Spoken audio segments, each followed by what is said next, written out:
ರೀ ನೋಡ್ರಿ, ದೊಡ್ಡ ದೊಡ್ಡವ್ರು ಫುಟ್ಪಾತಲ್ಲೇ ಟೀ ಅಂಗಡಿ ಮಾರಿ ಮನೆ ಕಟ್ಕೊಳಕ್ಕಾಗಲಿ ಎಷ್ಟೋ ಜನರ ಕೈಯಲ್ಲಿ. ಅದನ್ನು ಸ್ಟ್ಯಾಂಡರ್ಡ್ ಆಗಿ ಚಾಯ್ ಪಾಯಿಂಟ್, ಟೀ ಪಾಯಿಂಟ್ ಅಂತ ಮಾಡಿ ಮಿಲಿಯನಿಯರ್ ಆಗೋದ್ರಿ.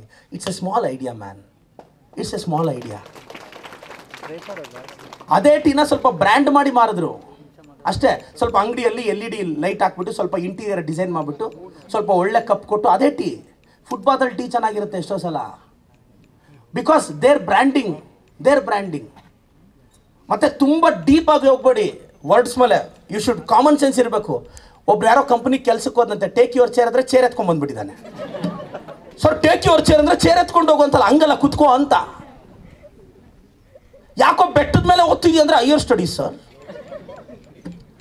ಮತ್ತೆ ಟೂ ಇನ್ಸೆಕ್ಯೂರ್ ಆಗಬೇಡಿ. ಕಂಪ್ನಿಯಲ್ಲಿ ಕೆಲಸ ಸಿಗಲಿಲ್ಲ ಅಂದರೆ ಎಲ್ಲಾದರೂ ಇಲ್ಲೇ ಕೆಲಸಕ್ಕೆ ಹುಡುಕ್ತೀನಿ, ಇಲ್ಲ ಅಂದರೆ ತೋಟ ನೋಡ್ಕೊತೀನಿ. ನೋ, ಯಾವನೊಬ್ಬ ಬಸ್ಸಲ್ಲಿ 2 ಪಾಸ್ ತೊಗೊಂಡಂತೆ, ಕಂಡಕ್ಟರ್ ಕೇಳೋದಂತೆ, ಏಯ್ ಯಾಕೋ 2 ಪಾಸ್ ಅಂದರೆ, ಸಾರ್ ಒಂದು 2 ಟಿಕೆಟ್ ತೊಗೊಂಡಂತೆ. ಯಾಕೋ 2 ಟಿಕೆಟ್ ಹೋದರೆ, ಸಾರ್ 1 ಟಿಕೆಟ್ ಕಳೆದೋದ್ರೆ ಇನ್ನೊಂದು ಇರಲಿ ಅಂತ. 2 ಕಳೆದೋದ್ರೆ ಬಸ್ ಪಾಸ್ ಇದೆ ಗೊತ್ತಾ ಅಂದಂತೆ.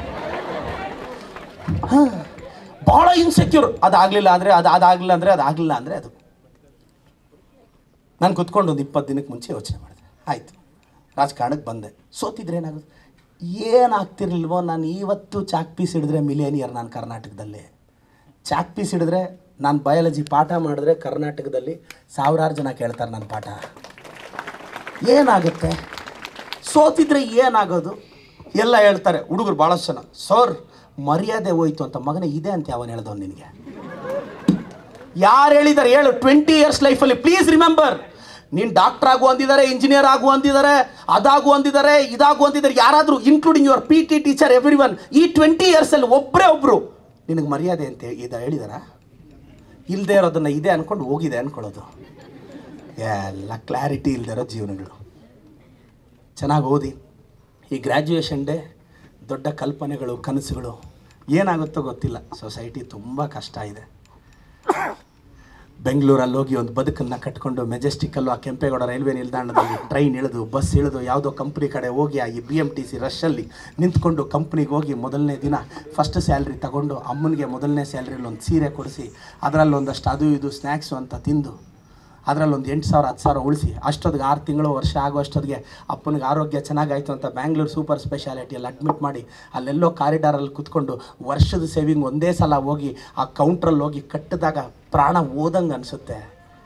ಆವಾಗ ಯೋಚನೆ ಮಾಡು, ಅರ್ಧರಾತ್ರಿಯಲ್ಲಿ ನೀನು ಚಿಕ್ಕವನಾಗಿದ್ದಾಗ 3 ಗಂಟೆಗೋ 4 ಗಂಟೆಗೋ ನಿನಗೆ ಚೆನ್ನಾಗಿಲ್ಲ ಅಂದರೆ ನಿಮ್ಮಪ್ಪ ಅರ್ಧರಾತ್ರಿಯಲ್ಲಿ ಎತ್ಕೊಂಡೋಗಿ ನಿನ್ನನ್ನು ಹಾಸ್ಪಿಟ್ಲಲ್ಲಿ ಕೂರಿಸಿ ಬೆಳಗ್ಗೆ 7 ಗಂಟೆವರೆಗೂ ಇದ್ದು 10-15 ಸಾವಿರ ಬಿಲ್ ಆದರೆ ನಿಮ್ಮಪ್ಪ ದುಡ್ದಿರೋದನ್ನೆಲ್ಲ ಅಲ್ಲಿ ಕಟ್ಟಿದಾಗ ನಿಮ್ಮಪ್ಪನಿಗೆ ಎಷ್ಟು ನೋವಾಗಿರುತ್ತೆ ಮಗನೇ? ಯೋಚನೆ ಮಾಡಬೇಕಲ್ಲ. ನಾಳೆ ನಿನಗೊಂದು ಮಗಳಾಗಿ ಅರ್ಧರಾತ್ರಿಯಲ್ಲಿ ಅವ್ರಿಗೆ ಜ್ವರ ಬಂದು ಹಾಸ್ಪಿಟ್ಲಿಗೆ ಎತ್ಕೊಂಡು ಓಡೋದಾಗ ಗೊತ್ತಾಗುತ್ತೆ ನಿಮ್ಮಪ್ಪ ಯಾಕೆ ಆವಾಗ ನಿನ್ನ ಮೇಲೆ ಕೋಪ ಮಾಡ್ಕೊತಾನೆ ಅಂತ. ಅಪ್ಪ ಒಂದು ಮಾತು ಅನ್ನಂಗಿಲ್ಲ. ಕಿತ್ತೋಗಿರೋರೆಲ್ಲ ಬೈತಾರೆ ನಾಳೆ. ಜನ್ಮ ಕೊಟ್ಟರು ಅಪ್ಪ ಬೈಲಿ ಬಿಡಲೇ, ಬೈಲಿ ಬಿಡ. ಏನಾದರೂ ರಿಯಾಕ್ಟ್ ಮಾಡಬೇಡಿ. ಅಮ್ಮ ಏನೋ ಅಂತಾರೆ ಫೀಲ್ ಆಗಬೇಡಿ. ಒಂದು ವಯಸ್ಸಿಗೆ ಬಂದಿರೋ ಹುಡುಗಿ ಅರ್ಧ ಗಂಟೆ ಮನೆಗೆ ಲೇಟ್ಗೆ ಹೋದರೆ ಅಮ್ಮಗೆ ನೋವಾಗುತ್ತೆ. ಏನಮ್ಮ ನನ್ನ ಮೇಲೆ ನಂಬಿಕೆ ಇಲ್ವಾ ಅಂದುಬಿಡ್ತೀರಾ? ಅವ್ರಿಗೆ ಭಯ ಇರುತ್ತೆ. 20 ವರ್ಷ ಆದಮೇಲೆ ನಿನ್ನ ಮಗಳು ವಯಸ್ಸಿಗೆ ಬಂದು ಅವಳು ಅರ್ಧ ಗಂಟೆ ಲೇಟಾಗಿ ಬಂದರೆ ಅರ್ಥ ಆಗುತ್ತೆ ನಿಮ್ಮಮ್ಮ ಯಾಕೆ ಭಯ ಬಿದ್ದರು ಅಂತ. ರಿಯಾಲಿಟಿಯಲ್ಲಿ ಬದುಕಿ. ದೇವರಾಣೆಗೂ ಹೇಳ್ತೀನಿ ಹುಡುಗರು ಹುಡುಗಿರಿಗೆ, ನನ್ನ ತಮ್ಮಂದ್ರು ತಂಗಿಯಂದ್ರಿಗೆ, ಲೈಫಲ್ಲಿ ಸ್ಟೇಟಸ್ಸು ದುಡ್ಡಿಲ್ಲ ಅಂದರೆ ಹ್ಯಾಪಿಯಾಗಿರೋಕ್ಕಾಗಲ್ಲ. ಸುಮ್ಮನೆ ಬ್ಲೈಂಡ್ ಕಲ್ಪನೆಗಳಲ್ಲಿ ಕಳೆದೋಗ್ಬೇಡಿ. ಒಬ್ಬರನ್ನೊಬ್ರು ಅರ್ಥ ಮಾಡ್ಕೊಂಡ್ರೆ ಸಾಕು. ಮನಸ್ಸುಗಳನ್ನ ಪ್ರತಿದಿನ ನಮ್ಮ ವುಮೆನ್ ಸ್ಟೇಷನಲ್ಲಿ ಎಷ್ಟು ಕೇಸಸ್ ಗೊತ್ತಾ? 16-17 ವರ್ಷ ಆಗಿರ್ತಾರೆ, ಅಪ್ಪ ಅಮ್ಮನ ಬಿಟ್ಟು ಹೋಗಿ ಮದುವೆ ಆಗ್ತಾರೆ. ಅಯ್ಯೋ ಅನಿಸುತ್ತೆ ರೀ. ಎಷ್ಟು ಕೇಸ್ ಗೊತ್ತಾ? ಮೈನರ್ಸ್ ಇರ್ತಾರೆ.